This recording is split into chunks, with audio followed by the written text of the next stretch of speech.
Anzjan Franċiż ta' 73 sena li bħalissa joqgħod f'lukanda fil-Mellieħa tressa l-qorti quddiem il-Maġistrat Viktor Għaxaq mixli l-isprejja żeba' ħamra mal-ġebel u l-ħitan tas-sejjieħ fil-Park tal-Majistral. Il-każ li huwa direttur d'Aġenzija tal-Vleġeġ ġie akkużat li kkawża danni intenzjonati fuq proprjetà pubblika bit-tiswija tagħha taqbes l-2500 euro u li kiser diversi liġijiet li jikkonċernaw il-protezzjoni tal-ambjent fosthom il-liġijiet li jipproteġu l-flora, il-fawna kif ukoll l-abitat naturali. Ir-raġel Franċiż tressaq mill-ispettur Elliot Magro wara li l-Pulizija u l-ERA rċivew rapporti li ntefed żeba' ħamra wara li l-akkużat ġab Malta grupp ta' atleti u għalhekk irid jimmarkalhom minn fejn se jiġru.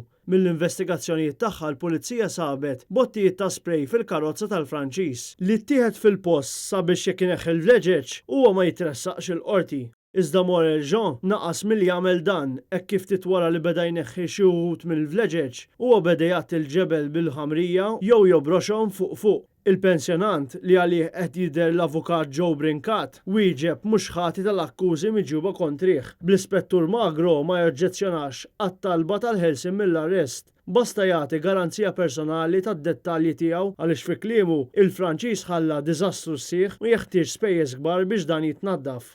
Ir-raġel xorta nżamm arrestat wara li ma setax joffri l-garanzija personali ta' 10,000 euro b'depożitu ta' 10,000 euro oħra għal libertà proviżorja mogħtija lilu.